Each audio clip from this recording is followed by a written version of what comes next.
എല്ലാ വിദ്യാർത്ഥികൾക്കും പുതിയൊരു വീഡിയോയിലേക്ക് സ്വാഗതം. ഈ വർഷത്തെ +2 higher secondary say or improvement പരീക്ഷയിൽ ഇംപ്രൂവ്മെൻറ്റ് പരീക്ഷ +1 സേ ഓർ ഇംപ്രൂവ്മെൻറ്റ് പരീക്ഷ എഴുതിയ വിദ്യാർത്ഥികൾക്ക് എഴുതാൻ പറ്റുമോ എന്നുള്ളത് വിദ്യാർത്ഥികൾ ചോദിച്ച ഒരു പ്രധാനപ്പെട്ട ഒരു സംശയമായിരുന്നു. അപ്പോൾ വിദ്യാർത്ഥികൾ ചോദിച്ച ആ ഒരു സംശയത്തിലേക്ക് വരാം. അതായത് +1ൻ്റെ ഇംപ്രൂവ്മെൻറ്റ് പരീക്ഷ എഴുതിയ ഒരു വിദ്യാർത്ഥിക്ക് +2വിൻ്റെ ഇംപ്രൂവ്മെൻറ്റ് പരീക്ഷ എഴുതാൻ പറ്റുമോ എന്നുള്ളത്. അപ്പോൾ വിദ്യാർത്ഥികൾ ശ്രദ്ധിക്കേണ്ടത് അങ്ങനെ പരീക്ഷ എഴുതാവുന്നതാണ്. അതായത് +1ൻ്റെ ഇംപ്രൂവ്മെൻറ്റ് പരീക്ഷ എന്ന് പറയുമ്പോൾ നിങ്ങൾക്ക് അറിയാം, ഇപ്പോൾ +2 പഠിച്ച ഒരു വിദ്യാർത്ഥി, +2 പരീക്ഷ എഴുതിയ ഒരു വിദ്യാർത്ഥിയായിരിക്കും നിലവിൽ +1ൻ്റെ ഇംപ്രൂവ്മെൻറ്റ് പരീക്ഷ എഴുതിയിട്ടുണ്ടാവുക. അപ്പോൾ അങ്ങനെയുള്ള വിദ്യാർത്ഥികൾ +1ൻ്റെ ഇംപ്രൂവ്മെൻറ്റ് പരീക്ഷ എഴുതിയത് കൊണ്ട് തന്നെ വീണ്ടും +2വിൻ്റെ ഇംപ്രൂവ്മെൻറ്റ് പരീക്ഷ എഴുതാൻ പറ്റുമോ എന്ന് ചോദിക്കാറുണ്ട്. അപ്പോൾ നിങ്ങൾ ശ്രദ്ധിക്കേണ്ടത്, നിങ്ങൾ +1 +2 ടോട്ടൽ മാർക്ക് നോക്കിയിട്ടാണ് ഒരു വിദ്യാർത്ഥി ജയിച്ചിട്ടുണ്ടോ ഇല്ലയോ എന്നുള്ളത് പരിഗണിക്കുന്നത്. അപ്പോൾ ഇങ്ങനെ +1 +2വിൻ്റെ മാർക്ക് നോക്കിയിട്ട് TE മാർക്കിനത്തിൽ 60 മാർക്കിൻ്റെ സബ്ജക്റ്റിൽ നിങ്ങൾക്ക് 36ഉം, അത് 2 വർഷം കൂടി 36ഉം, 80 മാർക്കിൻ്റെ സബ്ജക്റ്റിൽ നിങ്ങൾക്ക് 48 മാർക്ക് കിട്ടിയിട്ടുണ്ടെങ്കിൽ ആ ഒരു വിദ്യാർത്ഥി +2വിൻ്റെ ആ ഒരു സബ്ജക്റ്റുകൾ ജയിച്ചിട്ടുണ്ട് എന്ന് മനസ്സിലാക്കാം. ഇങ്ങനെ നിങ്ങൾ എല്ലാ സബ്ജക്റ്റുകളും, അതായത് 6 വിഷയങ്ങളും നിങ്ങൾ ജയിച്ചിട്ടുണ്ടെങ്കിൽ അങ്ങനെയുള്ള വിദ്യാർത്ഥികൾക്ക് +2വിൻ്റെ ഇംപ്രൂവ്മെൻറ്റ് പരീക്ഷ എഴുതാവുന്നതാണ്.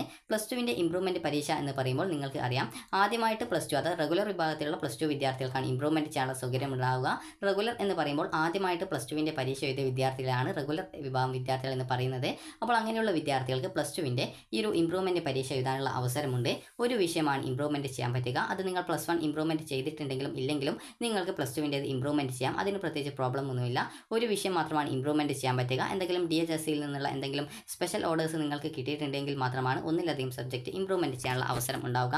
ഇംപ്രൂവ്മെൻറ്റ് പരീക്ഷയ്ക്ക് 500 രൂപയാണ് ഫീസ് വരുന്നത് ഒരു വിഷയത്തിന്. ആകെ ഒരു വിഷയമാണ് എഴുതാൻ പറ്റുക എന്ന് പറഞ്ഞു. അതുപോലെ എന്തെങ്കിലും സ്പെഷ്യൽ കേസിൽ DHSCയുടെ എന്തെങ്കിലും ഓർഡേഴ്സ് നിങ്ങൾക്ക് കിട്ടിയിട്ടുണ്ടെങ്കിൽ മാത്രമേ ഒന്നിലധികം സബ്ജക്റ്റ് ഇംപ്രൂവ്മെൻറ്റ് ചെയ്യാൻ പറ്റുള്ളൂ. അതുപോലെ ഇംപ്രൂവ്മെൻറ്റ് പരീക്ഷ എന്ന് പറയുമ്പോൾ നിങ്ങൾക്ക് അറിയാം, ഇംപ്രൂവ്മെൻറ്റ് പരീക്ഷയിൽ നമ്പർ ഓഫ് ചാൻസ് എന്ന് പറഞ്ഞുകൊണ്ട് നിങ്ങളുടെ റിസൾട്ടിൻ്റെ, അതായത് സർട്ടിഫിക്കറ്റിൻ്റെ പ്രിൻ്റ് ഔട്ടിൽ നിങ്ങൾക്ക് നമ്പർ ഓഫ് ചാൻസ് എന്നുള്ളത് 1 എന്ന് തന്നെയായിരിക്കും ഉണ്ടാവുക. കാരണം നിങ്ങൾ ഇംപ്രൂവ്മെൻറ്റ് പരീക്ഷയാണ് എഴുതുന്നത്, അത് ഓൾറെഡി നിങ്ങൾ +2 ജയിച്ചിട്ടുണ്ട്.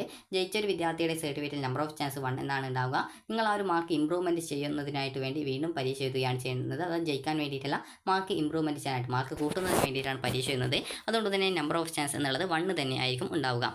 അതുപോലെ തന്നെ വിദ്യാർത്ഥികൾ ചോദിക്കുന്ന പ്രധാനപ്പെട്ട സംശയമാണ് +2വിൻ്റെ ഈ ഒരു ഇംപ്രൂവ്മെൻറ്റ് പരീക്ഷ എപ്പോഴാണ് എഴുതാൻ പറ്റുക എന്നുള്ളത്. അപ്പോൾ ഈ ഒരു +2വിൻ്റെ ഇംപ്രൂവ്മെൻറ്റ് എന്ന് പറയുന്നത് സേ പരീക്ഷയോടൊപ്പമാണ് ഇംപ്രൂവ്മെൻറ്റ് പരീക്ഷ നടത്തുന്നത്. അപ്പോൾ സേ പരീക്ഷയുടെയും ഇംപ്രൂവ്മെൻറ്റ് പരീക്ഷയുടെയും രജിസ്ട്രേഷൻ വരിക +2 റിസൾട്ട് വന്ന് ഏകദേശം 2 ദിവസത്തിനുള്ളിൽ തന്നെ ഇതിൻ്റെ അപേക്ഷ വരും. ഒരാഴ്ചക്കുള്ളിൽ തന്നെ നിങ്ങളുടെ അപേക്ഷകൾ സമർപ്പിക്കേണ്ടതായിട്ടുണ്ട്. ഇങ്ങനെ അപേക്ഷ സമർപ്പിക്കുന്ന വിദ്യാർത്ഥികൾക്ക് നിങ്ങളുടെ ഏത് സ്കൂളിലാണോ നിങ്ങൾ അവസാനമായിട്ട് +2 പരീക്ഷയ്ക്ക് രജിസ്ട്രേഷൻ ചെയ്തിട്ടുണ്ടായിരുന്നത് ആ ഒരു സ്കൂളിലെ പ്രിൻസിപ്പാളിനാണ് ഈ ഒരു അപേക്ഷ സമർപ്പിക്കേണ്ടത്. അതുപോലെ തന്നെ പ്രത്യേകം ശ്രദ്ധിക്കേണ്ടത്, നിങ്ങൾ ഇപ്പോൾ 2025 +2 പരീക്ഷ എഴുതിയ വിദ്യാർത്ഥികളായിരിക്കും. അപ്പോൾ അങ്ങനെയുള്ള വിദ്യാർത്ഥികൾ ഈ ഒരു ഇംപ്രൂവ്മെൻറ്റ് പരീക്ഷ 2025 ജൂൺ മാസത്തിൽ നടക്കുന്ന ഈ ഒരു +2വിൻ്റെ സേ ഓർ ഇംപ്രൂവ്മെൻറ്റ് പരീക്ഷ നിങ്ങൾ എഴുതേണ്ടതായിട്ടുണ്ട്. അപ്പോൾ ഇപ്പോൾ നിങ്ങൾക്ക് അതായത് ഇതിൻ്റെ രജിസ്ട്രേഷൻ ഏകദേശം മെയ് മാസത്തിലാണ് വരിക. അപ്പോൾ നിങ്ങൾക്ക് ആ ഒരു +2വിൻ്റെ റിസൾട്ട് വന്ന ശേഷം ആ ഒരു അപേക്ഷ സമർപ്പിക്കുകയും ആ ഒരു പരീക്ഷയ്ക്ക്, അതായത് +2വിൻ്റെ ഇംപ്രൂവ്മെൻറ്റ് പരീക്ഷയ്ക്ക് നിങ്ങൾ രജിസ്ട്രേഷൻ ചെയ്ത് ആ ഒരു പരീക്ഷ എഴുതുകയും ചെയ്യേണ്ടതാണ്. ഇങ്ങനെ എഴുതിയിട്ട് വിദ്യാർത്ഥികൾക്ക് ഏറ്റവും മികച്ച സ്കോർ ഏതാണോ കിട്ടുന്നത് ആ ഒരു മാർക്കാണ് പരിഗണിക്കുക. അതുപോലെ തന്നെ 2025 +2 കഴിഞ്ഞിട്ടുള്ള വിദ്യാർത്ഥികൾക്ക് ഇംപ്രൂവ്മെൻറ്റ് ചെയ്യാനുള്ള അവസരം 2025 ജൂൺ മാസത്തിൽ നടക്കുന്ന പരീക്ഷയോടൊപ്പമാണ്. പിന്നീട് നിങ്ങൾക്ക് 2026 വീണ്ടും ഇംപ്രൂവ്മെൻറ്റ് ചെയ്യാനുള്ള ഒരു സൗകര്യം നിങ്ങൾക്ക് ലഭിക്കുന്നത് അല്ല എന്നുള്ളത് വിദ്യാർത്ഥികൾ പ്രത്യേകം ശ്രദ്ധിക്കേണ്ടതാണ്. അതുകൊണ്ട് തന്നെ ഇംപ്രൂവ്മെൻറ്റ് പരീക്ഷയാണ് എഴുതുന്നതെങ്കിൽ നിങ്ങൾ ഈ ഒരു വർഷം, അതായത് +2 റിസൾട്ട് വന്ന ശേഷമുള്ള അപേക്ഷ സമർപ്പിക്കുകയും അതിനുശേഷം വിദ്യാർത്ഥികൾ ഈ ഒരു പരീക്ഷ എഴുതി അതിൽ മാർക്ക് കൂടുതൽ വാങ്ങാൻ പറ്റുമെങ്കിൽ വാങ്ങിക്കുകയും ചെയ്യേണ്ടതാണ്. ഇനി ഈ ഒരു +2 ഇംപ്രൂവ്മെൻറ്റ് പരീക്ഷ എഴുതണമെങ്കിലുള്ള പ്രധാനപ്പെട്ട യോഗ്യത എന്ന് പറയുന്നത് +2 ഓവറോൾ നിങ്ങൾ പാസ്സായിട്ടുണ്ടായിരിക്കണം. അത് +1ൻ്റെയും അതുപോലെ തന്നെ +2വിൻ്റെയും TE മാർക്ക് ടോട്ടൽ കൂട്ടുന്ന സമയത്ത് നേരത്തെ പറഞ്ഞതുപോലെ നിങ്ങൾക്ക് ഈ ഒരു 36ഉം 48ഉം കിട്ടിയിട്ടുണ്ടായിരിക്കണം. അങ്ങനെ കിട്ടിയിട്ടുണ്ടെങ്കിൽ മാത്രമാണ് വിദ്യാർത്ഥികൾ ആ ഒരു പരീക്ഷ ജയിക്കുകയുള്ളൂ. ഇനി അതുപോലെ തന്നെ വിദ്യാർത്ഥികൾ ശ്രദ്ധിക്കേണ്ട പ്രധാനപ്പെട്ട കാര്യം എന്ന് പറയുന്നത് അടുത്തത് +2വിൻ്റെ സേ പരീക്ഷയാണ്. അപ്പോൾ +2വിൻ്റെ സേ പരീക്ഷ എന്ന് പറയുന്നത്, സേ പരീക്ഷ എഴുതാൻ സാധിക്കുന്നത് +2 ഫെയിൽഡ് ആയിട്ടുള്ള വിദ്യാർത്ഥികൾക്കാണ്. +2 ഫെയിൽഡ് എന്ന് പറയുമ്പോൾ ചില വിദ്യാർത്ഥികൾ +2 സബ്ജക്റ്റിന് തോറ്റിട്ടുണ്ടാകാം. ചില വിദ്യാർത്ഥികൾക്ക് +2 സബ്ജക്റ്റ് എല്ലാം പാസ്സായിരിക്കും, എന്നാൽ +1ലെ സബ്ജക്റ്റ് തോറ്റിട്ടുണ്ടാകും. അപ്പോൾ അങ്ങനെയുള്ള വിദ്യാർത്ഥികൾ എങ്ങനെയാണ് +2വിൻ്റെ സേ പരീക്ഷ എഴുതേണ്ടതായിട്ടുള്ളത് എന്നുള്ളത് നോക്കാം. അപ്പോൾ വിദ്യാർത്ഥികൾ ഈ ഒരു രജിസ്ട്രേഷൻ ഏത് സബ്ജക്റ്റാണ്, ഇപ്പോൾ ചില സമയത്ത് നിങ്ങൾക്ക് +2വിൻ്റെ എല്ലാ സബ്ജക്റ്റിനും നിങ്ങൾക്ക് ചിലപ്പോൾ 18 വേണ്ടടുത്ത് 18 ഉണ്ടാവും, 24 വേണ്ടടുത്ത് 24 ഉണ്ടാവും. എന്നാൽ നിങ്ങൾക്ക് +1ലാണ് തോറ്റതെങ്കിൽ നിങ്ങൾ ചെയ്യേണ്ട കാര്യം എന്ന് പറയുന്നത്, അതായത് ആദ്യം തന്നെ +2 ആണ് തോറ്റതെങ്കിൽ നിങ്ങൾ +2വിൻ്റെ സേ പരീക്ഷയിൽ നിങ്ങൾ ഈ ഒരു 18 മാർക്ക് അല്ലെങ്കിൽ 24 മാർക്ക് തന്നെ വാങ്ങിക്കാനായിട്ട് ശ്രദ്ധിക്കുക. അതുപോലെ തന്നെ നിങ്ങൾ +1ലെ സബ്ജക്റ്റ് ആണ് തോറ്റിട്ടുള്ളത്, അത് +1നാണ് മാർക്ക് കുറവുള്ളതെങ്കിൽ നിങ്ങൾ ചെയ്യേണ്ടത് +2 സേ പരീക്ഷ എഴുതുന്നുണ്ടെങ്കിൽ, ഒരു ഉദാഹരണം പറയുകയാണെങ്കിൽ നമുക്ക് കെമിസ്ട്രി എടുക്കാം. കെമിസ്ട്രിയിൽ നിങ്ങൾക്ക് +1ന് കിട്ടിയ മാർക്ക് എന്ന് പറയുന്നത് 10 മാർക്കാണെന്ന് വിചാരിക്കുക. അതായത് 10 മാർക്കാണ് +1ന് കിട്ടിയത്. ഇനി നിങ്ങൾക്ക് +2ന് കിട്ടിയത് എന്ന് പറയുമ്പോൾ നിങ്ങൾക്ക് അതിന് കെമിസ്ട്രിക്ക് 18 മാർക്ക് നിങ്ങൾക്ക് കിട്ടിയിട്ടുണ്ട്. അതായത് ഒരു 18 മാർക്ക് നിങ്ങൾക്ക് കിട്ടിയിട്ടുണ്ട്. അപ്പോൾ ഈ ഒരു രീതിയിൽ പ്ലസ് ടുവിന് നിങ്ങൾക്ക് 18 മാർക്ക് നിങ്ങൾക്ക് കിട്ടിയിട്ടുണ്ട്. അപ്പോൾ അങ്ങനെയെങ്കിൽ നിങ്ങൾ ചെയ്യേണ്ടത് ഈ ഒരു പ്ലസ് വണ്ണിന് 10 മാർക്കേ കിട്ടിയിട്ടുള്ളൂ എന്നുള്ളത് കൊണ്ട് തന്നെ ഈ ഒരു 36 മാർക്കിൽ നിന്നും ഈ ഒരു പ്ലസ് വണ്ണിന് കിട്ടിയ മാർക്ക് കുറച്ച് കഴിഞ്ഞാൽ നിങ്ങൾക്ക് 26 മാർക്ക് കിട്ടും. അപ്പോൾ ഈ ഒരു 26 മാർക്ക് നിങ്ങൾ പ്ലസ് ടുവിൻ്റെ സേ പരീക്ഷയ്ക്ക് വാങ്ങിക്കണം. അതായത് നിങ്ങൾ പ്ലസ് വണ്ണിനാണ് തോറ്റത് എങ്കിൽ പ്ലസ് ടു ഓൾറെഡി ജയിക്കാനായിട്ട് വേണ്ട മാർക്ക് കിട്ടിയിട്ടുണ്ട് എങ്കിൽ നിങ്ങൾ ചെയ്യേണ്ടത് അതിൻ്റെ ഡബിൾ പാസ് മാർക്ക് എത്രയാണോ, ആ ഒരു സബ്ജക്റ്റിന് ജയിക്കാൻ വേണ്ട 2 വർഷം കൂടി വേണ്ട ജയിക്കാൻ വേണ്ട മാർക്ക് എത്രയാണോ അതിൽ നിന്നും പ്ലസ് വണ്ണിന് കിട്ടിയ മാർക്ക് കുറക്കുകയും അതിന് നിങ്ങൾക്ക് എത്രയാണോ ആൻസർ കിട്ടുന്നത് ആ ഒരു മാർക്ക് നിങ്ങൾ പ്ലസ് ടു പരീക്ഷയിൽ വാങ്ങിക്കേണ്ടതും ആണ്.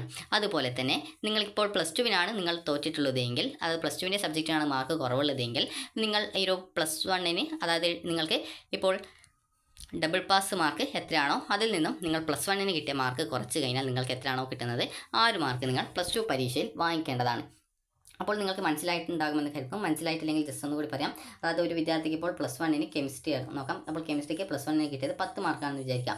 അതേസമയം പ്ലസ് ടുവിന് കെമിസ്ട്രിക്കാണെങ്കിൽ അവിടെ 18 മാർക്ക് കിട്ടിയിട്ടുണ്ട്. അതായത് പ്ലസ് ടു പാസ്സാണ്, എന്നാൽ പ്ലസ് വൺ ഫെയിൽഡാണ്. അപ്പോൾ ഇങ്ങനെയെങ്കിൽ ആ ഒരു വിദ്യാർത്ഥി പ്ലസ് ടു സേ പരീക്ഷ എഴുതുന്നുണ്ടെങ്കിൽ ഈ ഒരു ജയിക്കാൻ വേണ്ട, അതായത് 18 36 മാർക്കാണ് ഡബിൾ പാസ് മാർക്ക് എന്ന് പറയുന്നത്. അതിൽ നിന്നും പ്ലസ് വണ്ണിന് കിട്ടിയ മാർക്ക് എത്രയാണോ ആ ഒരു മാർക്ക് നിങ്ങൾ കുറച്ച് കഴിഞ്ഞാൽ 26, അതായത് 26 മാർക്ക് നിങ്ങൾക്ക് കിട്ടുന്നതാണ്. അപ്പോൾ ഈ ഒരു മാർക്കാണ് പരീക്ഷയിൽ വാങ്ങിക്കേണ്ടത്.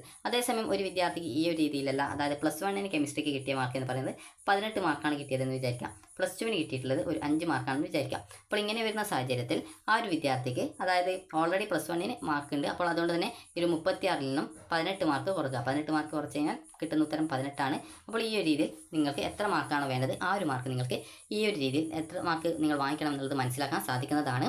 അപ്പോൾ ഈ ഒരു രീതിയിൽ വിദ്യാർത്ഥികൾക്ക് പ്ലസ് ടു സേ പരീക്ഷയിൽ നിങ്ങൾ എത്ര മാർക്ക് പരീക്ഷയിൽ വാങ്ങിക്കണം എന്നുള്ളത് നിങ്ങൾക്ക് സിമ്പിളായിട്ട് തന്നെ കണ്ടെത്താവുന്നതാണ്. അപ്പോൾ നിങ്ങൾക്കിപ്പോൾ 24 മാർക്കിൻ്റെ ആ ഒരു സബ്ജക്റ്റ് ആണെന്ന് വിചാരിക്കുക, അതായത് ഇംഗ്ലീഷ് ആണെന്ന് വിചാരിക്കുക. ഇംഗ്ലീഷിൽ നിങ്ങൾക്ക് പ്ലസ് വണ്ണിന് കിട്ടിയ മാർക്ക് എന്ന് പറയുന്നത് ഒരു 20 മാർക്കേ കിട്ടിയുള്ളൂ. എന്നാൽ പ്ലസ് ടുവിന് നിങ്ങൾക്ക് മാർക്ക് കിട്ടിയുള്ളത് എന്ന് പറയുന്നത് ഒരു 24 മാർക്ക് കിട്ടിയിട്ടുണ്ടെങ്കിൽ നിങ്ങൾ ഈ ഒരു മാർക്ക് കുറയ്ക്കേണ്ടത് എന്ന് പറയുമ്പോൾ ഈ ഒരു 48 മാർക്കാണ് ഈ ഒരു 80 മാർക്കിൻ്റെ ഡബിൾ പാസ് മാർക്ക് എന്ന് പറയുന്നത്.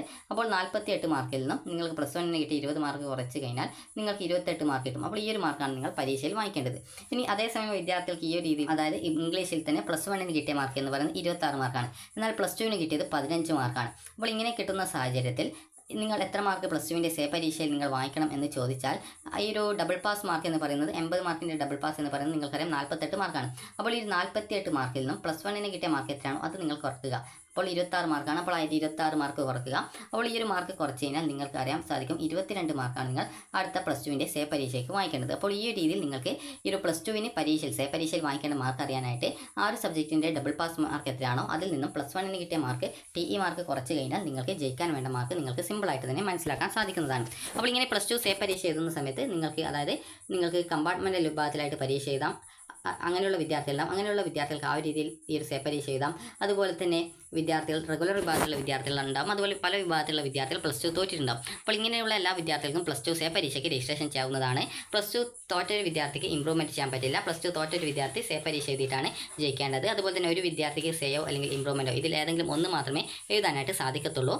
അതുകൊണ്ട് തന്നെ വിദ്യാർത്ഥികൾ ആ ഒരു കാര്യങ്ങളൊക്കെ പ്രത്യേകം ശ്രദ്ധിക്കുക. അതുപോലെ തന്നെ പല വിദ്യാർത്ഥികളും ചോദിക്കുന്ന കാര്യമാണ് ഈ ഒരു 2025 ജൂൺ മാസത്തിൽ നടക്കുന്ന ഈ ഒരു പരീക്ഷ എഴുതാതെ അടുത്ത വർഷം നിങ്ങൾക്ക് പരീക്ഷ എഴുതാൻ പറ്റുമോ എന്നുള്ളത്. അങ്ങനെ നിങ്ങൾക്ക് സേ പരീക്ഷ എഴുതാൻ സാധിക്കും. എന്നാൽ ഇമ്പ്രൂവ്മെൻറ്റ് പരീക്ഷ പ്ലസ് ടു ജയിച്ച വിദ്യാർത്ഥികൾക്ക് ഈ ഒരു ജൂൺ മാസത്തിലെ പരീക്ഷ മാത്രമേ എഴുതാൻ പറ്റുള്ളൂ. പിന്നീട് അടുത്ത വർഷം ഇമ്പ്രൂവ്മെൻറ്റ് പ്ലസ് ടു ചെയ്യാൻ പറ്റില്ല.